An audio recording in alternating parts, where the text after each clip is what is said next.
De manière générale, alors je dirais que mon travail parle surtout de la mythologie, des contes et des légendes. C'est un peu dans ce vivier-là que je puise mes inspirations.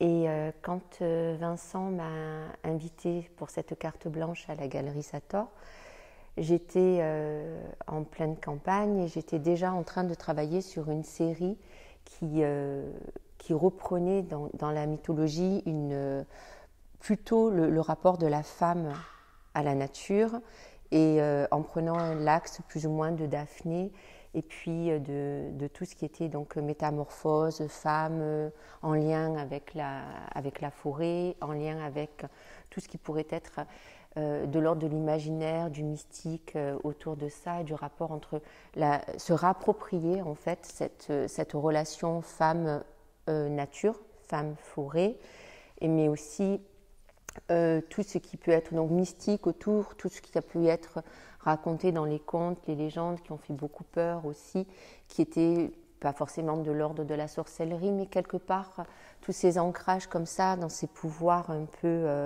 parallèles que pouvait entretenir la femme avec les végétaux, les plantes, qu'est-ce qui se passe dans la nuit, ces métamorphoses-là, les devenirs arbres.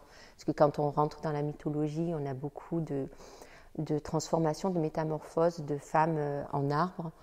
Et donc je pense à Daphné, je crois que c'est les Héliades. Et donc j'avais envie de me poser un peu là-dessus avec ce retour à la nature.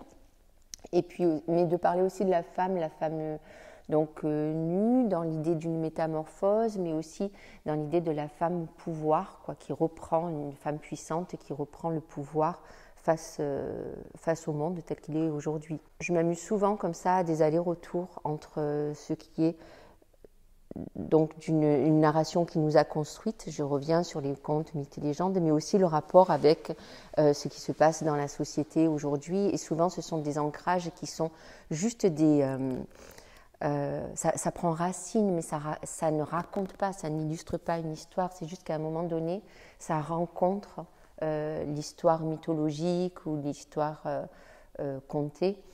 Et après, ça se greffe plus ou moins à mon vécu et à ce qu'on vit actuellement dans la société, quoi. Donc c'est vraiment un aller-retour comme ça entre le passé et le présent que j'essaie de tendre.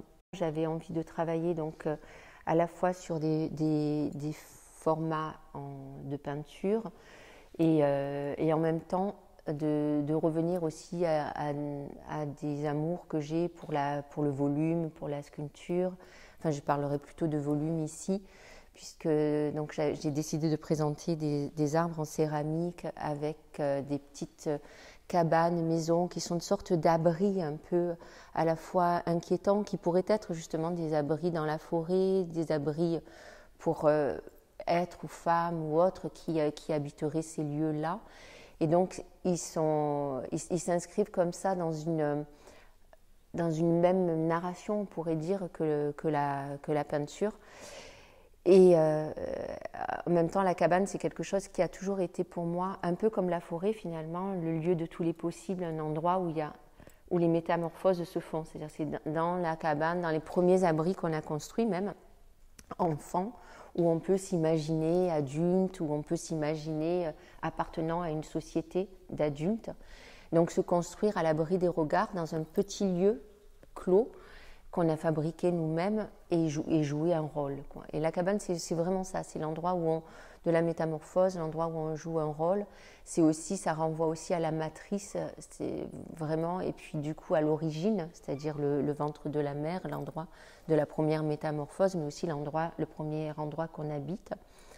Et donc cette cabane, elle a pour moi, elle réunit un petit peu tous ces symboles-là, avec toujours ce côté inquiétant de la transformation, parce qu'on ne sait jamais ce vers quoi on tend et qu'est-ce qui se passe dans ce huis clos-là. Donc j'avais envie de mettre en parallèle ces petites cabanes qui devraient être sur des étagères et en même temps se reflétant dans un miroir noir. Alors, le miroir noir reprend aussi l'idée de la sorcière et tout ça. Et puis des premiers miroirs en fait où l'image se reflétait.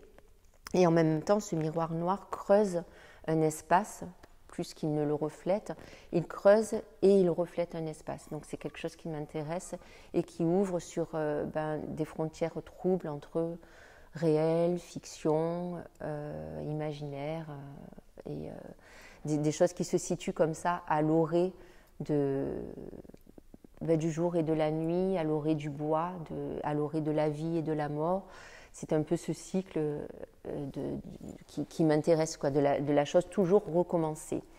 Et normalement, je vais présenter aussi des petites peintures qui vont raconter un petit peu et discrètement cette histoire aussi du memento mori, où à la fois il y a la lumière et à la fois il y a aussi le côté sombre qui se lie.